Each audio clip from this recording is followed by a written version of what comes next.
Bismillahirrahmanirrahim. Assalamualaikum warahmatullahi wabarakatuh. Perkenalkan, nama saya Lidi Aryani, kelas manajemen 19B, NIM 10572110659. Baik, di sini saya akan menjelaskan tentang anggaran penjualan. Kita masuk di pengertian anggaran penjualan. Anggaran penjualan adalah rencana kerja perusahaan di masa mendatang pada suatu periode tertentu di bidang penjualan produk perusahaan.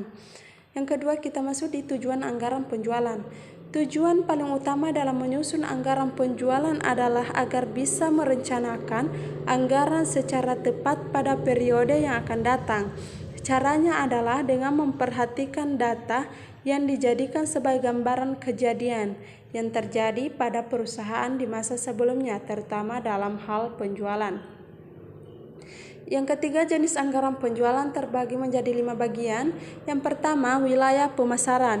Kedua, kelompok konsumen. 3, jenis produk. Yang keempat, kelompok wiraniaga. Dan yang kelima, waktu terjadinya penjualan.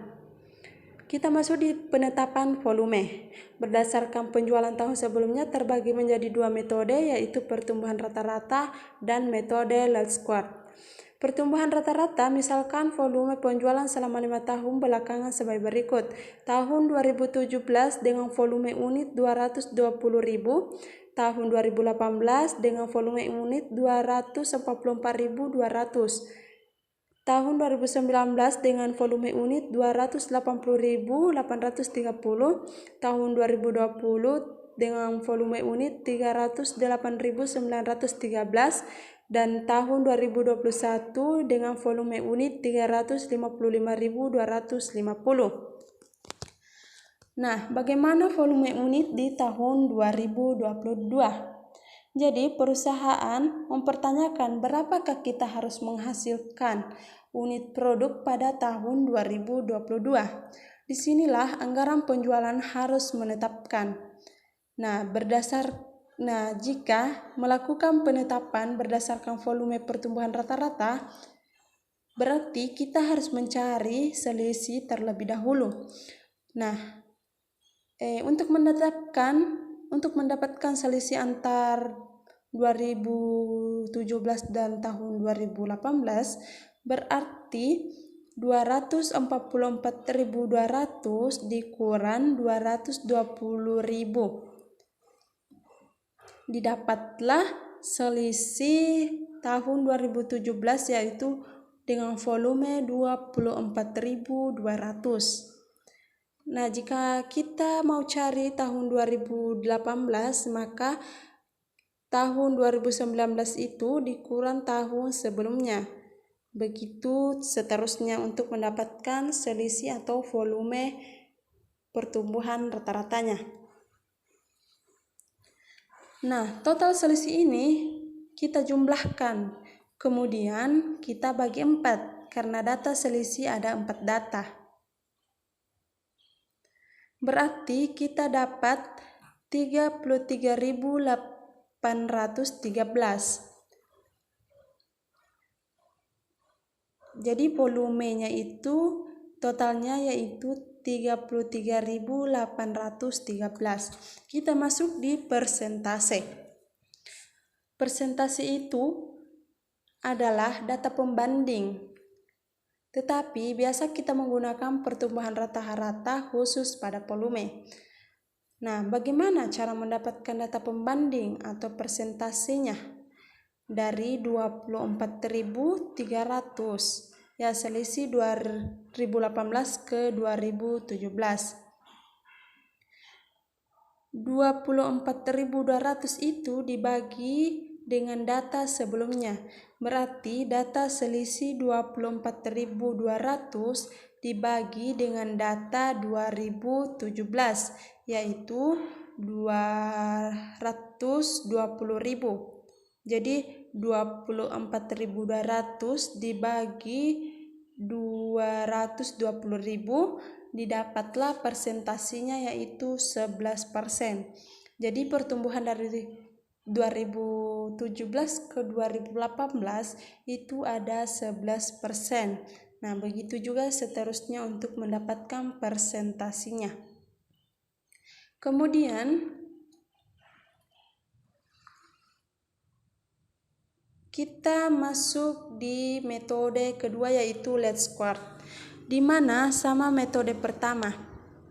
Ini kita masuk di least squared, di mana sama metode pertamanya,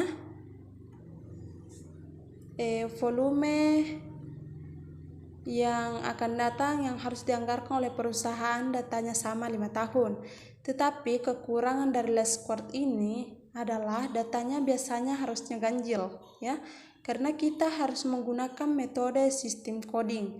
Jadi untuk yang pertama adalah kita harus mengetahui 5 tahun belakangan, kemudian metode ini metode statistik yang tentu saja harus membuat tafsiran di tahun mendatang.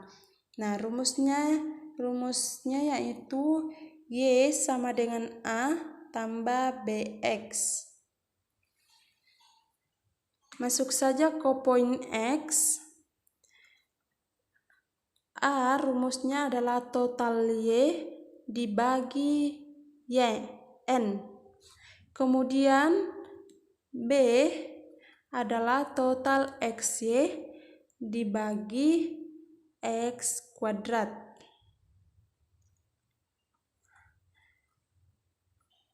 Berarti variabel X adalah data tahunan 2017, 2018, 19, 20, dan 2021. Nah, untuk mempermudah dalam menghitung berarti kita harus pakai sistem coding. Sistem coding, ya, di mana kita menggunakan kata mean, yaitu kita beri angka 0, kemudian tahun belakangnya kita memberi angka minus, kemudian tahun setelahnya kita memberi angka positif, ya, karena di sini datanya 5 tahun, berarti di tengahnya adalah tahun 2019. Jadi angka 0 kemudian sebelumnya itu tahun 2019, ada 2018, jadi -1. Tahun 2017 menjadi -2, kemudian tahun 2020 menjadi +1, dan tahun 2021 menjadi +2. Inilah yang menjadi data X. Kemudian volume penjualan yang tadi adalah data Y, karena dia adalah volume penjualan, maka dia adalah data Y. Bagaimana kita mendapatkannya? Total XY dan total X kuadrat dan total Y. Total Y adalah berarti volume penjualan 5 tahun. 5 tahun kita jumlahkan semua.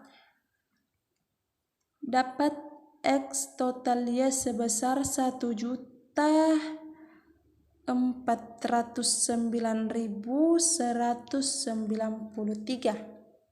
Volume unitnya dari 5 tahun itu ya 1.409.193, ya. Kemudian bagaimana mendapatkan X dan X2? Nah, kita mencari dulu masing-masing X1 dan X kuadratnya di tahun-tahun sebelumnya. Untuk mendapatkan di tahun 2017 berarti -2 ini dikali 220.000. Nah, berarti kita mendapatkan angka minus, ya. Berarti nilainya atau jumlahnya itu 440.000. Jadi ingat, minus berarti tandanya dalam kurang. Kemudian di tahun 2018 X1 sama dengan -1 dan Y sama dengan 244.200. Berarti kita dapat angka minus lagi, yaitu jumlahnya 244.200. Kemudian di tahun 2019 X-nya adalah 0 dan Y 280.830, dapat angka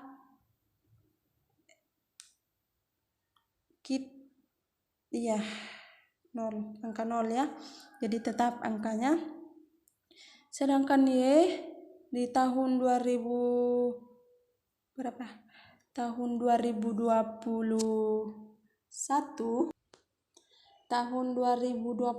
X-nya sama dengan 2 dan Y-nya 355.250. Maka dapat angka 710.500. Total X dan total Y berarti kita jumlahkan yang 2017, 2000 tambah 2018.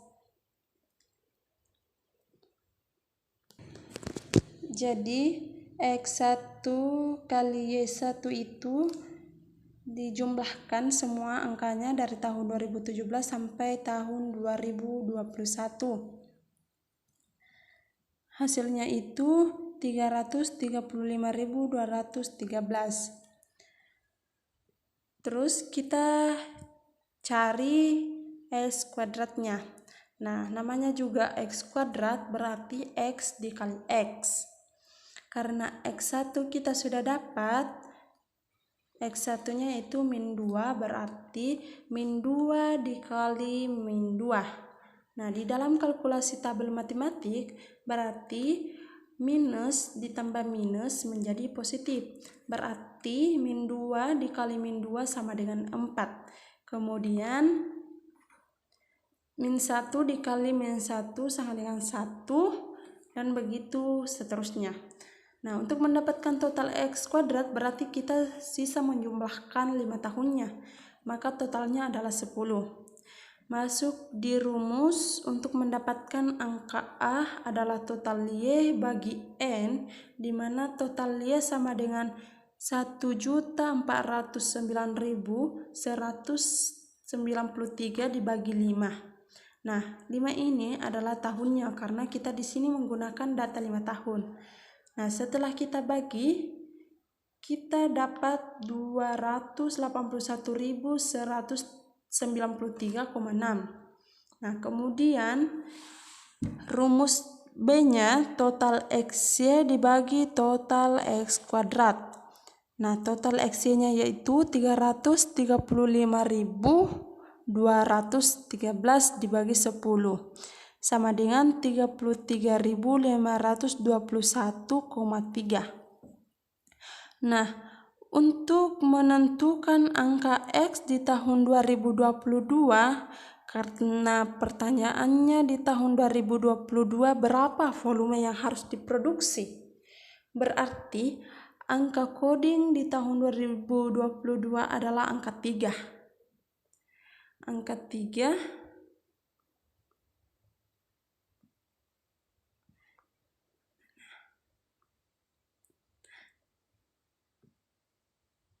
3 ya. Kelanjutan 2021 adalah angka 2. Berarti angka 2022 ini adalah angka 3. Karena kita sudah dapat B dan X, kita masukkan ke rumus pertama yaitu Y sama dengan A tambah BX. Berarti A sama dengan 281.193,6 ditambah 33.521,3 dapat hasil 381.757 unit untuk volume produksi di tahun 2022. Kita masuk di penetapan harga jual produk. Yang pertama yaitu metode harga pasar, kedua metode biaya plus, 3 metode margin kontribusi, 4 metode laba maksimal, dan yang kelima metode tingkat pengambilan atas modal. Ya, metode biaya plus. Kita masuk di ilustrasi. Kapasitas produk normal PT 5 Pilar per tahun adalah sebesar 120.000 unit, tetapi perusahaan berencana hanya memproduksi produk sebanyak 100.000 unit untuk tahun 2022. Nah, untuk pembuatan anggaran 2022, pada akhir tahun 2021, perusahaan membuat proyeksi biaya yang diperlukan untuk diproduksi 100.000 unit seperti terlihat sebagai berikut. Biaya, kita masuk di metode biaya plus. Biaya bahan langsung yaitu 200 juta, biaya tenaga kerja langsung 350 juta, biaya overhead variabel 150 juta, biaya overhead tetap 240 juta, biaya pemasaran variabel 100 juta, biaya pemasaran tetap 50 juta, biaya ADM dan umum 110 juta. Jadi totalnya itu 1.200.000.000 juta. Di sini karena menggunakan dasar biaya total, berarti total biaya yang digunakan yaitu 1.200.000.000 juta. Kita masuk di penjelasan soalnya, di mana perusahaan dia menggunakan margin keuntungan 20%. 20%, sehingga kita masuk rumus penjualan total sama dengan biaya total ditambah 20%. Nah, angka 20% adalah tergantung dari perusahaannya ya. Kadang dia membutuhkan atau menginginkan 20% dari keuntungan di tahun 2022. Nah, kadang bisa 15% dan seterusnya. Tapi di sini menggunakan 20%. Jadi, kita masukkan angka total biaya. Diketahui 1.200.000.000 juta, otomatis kita masukkan 1.200.000.000 juta. Kemudian 20% dari 1.200.000.000 juta itu adalah 240 juta. Jika ditambahkan, maka total untuk penjualannya adalah 1.440 juta. Nah, berapa harga unit dari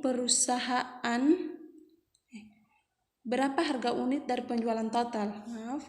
Karena kita menggunakan dasar biaya total, otomatis biaya total 1.440 juta dibagi dengan produksi.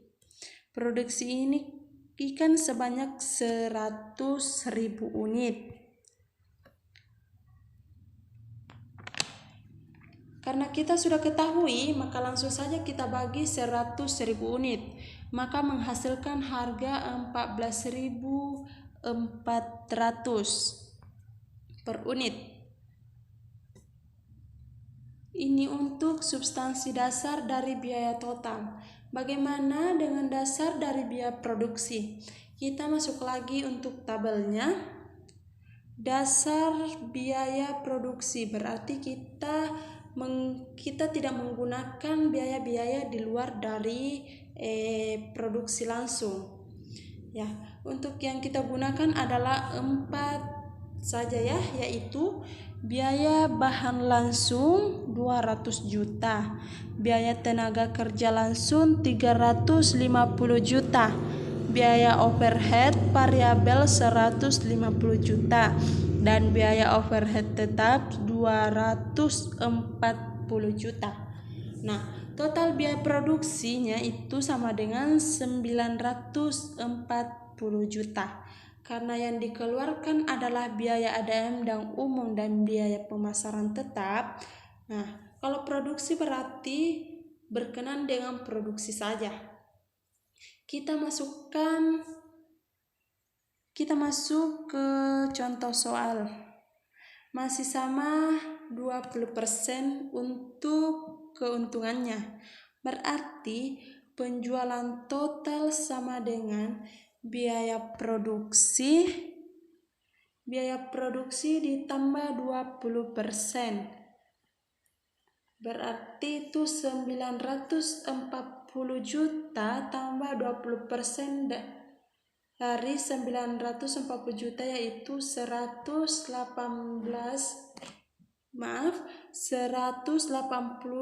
juta, menghasilkan total 1.128 juta. Untuk mendapatkan harga per unitnya. Jadi itu materi yang bisa saya jelaskan. Lebih dan kurangnya mohon dimaafkan. Billahi fisabilil haq fastabiqul khairat. Wassalamualaikum warahmatullahi wabarakatuh.